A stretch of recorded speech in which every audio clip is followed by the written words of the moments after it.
আমাদের দেশি গিরিবাজ কবুতর, আমাদের কবুতরগুলো খাবার খাচ্ছে। আমি কবুতরগুলোকে যে খাবার খেতে দিয়েছি, খাবার খাওয়ার পরে যে অনেকগুলা খোপের কাছে আছে কিছু কবুতর এখনো খাবার খাচ্ছেই। আমাদের সবগুলাই দেশি জাতের কবুতর। আমাদের মোটামুটি এখন 20 থেকে 25 জোড়া কবুতর আছে।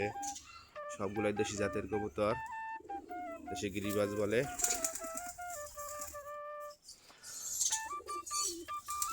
আমাদের গত মাসে মোটামুটি 6 থেকে 7 জোড়া কবুতর বাচ্চা হয়েছিল, সবগুলাই বড় হয়ে গেছে।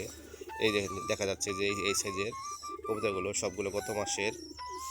এ মাসেও মোটামুটি 6 থেকে 7 জোড়া বাচ্চা হয়েছে, সবগুলো দেশি জাতের। ইনশাল্লাহ আমাদের মোটামুটি 30 থেকে 35 জোড়া কবুতর হয়ে যাবে 2-3 মাসেই। আমাদের 40 থেকে 45 জোড়া কবুতর ছিল, সবগুলাই দেশি জাতের কবুতর ছিল। হঠাৎ করে অসুখের কারণে আমাদের কিছু কবুতর মারা গিয়েছিল। এই যে আমাদের কবুতরগুলো খাবার খাচ্ছে, সবগুলাই খোপের কাছে বসে আছে। আমাদের দেশি জাতের কবুতর।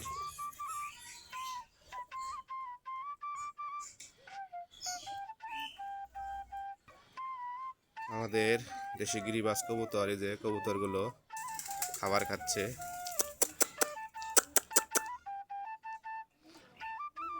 এখানে আমি খাবার দিয়েছি, পানি খাচ্ছে।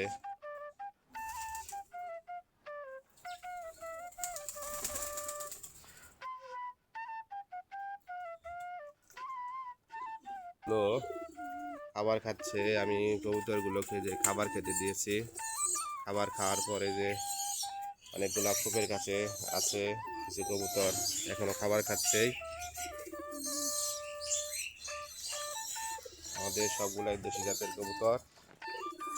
আমাদের মোটামুটি এখন 20 থেকে 25 জোড়া কবুতর আছে, সবগুলাই দেশি জাতের কবুতর, দেশি গিরিবাজ বলে।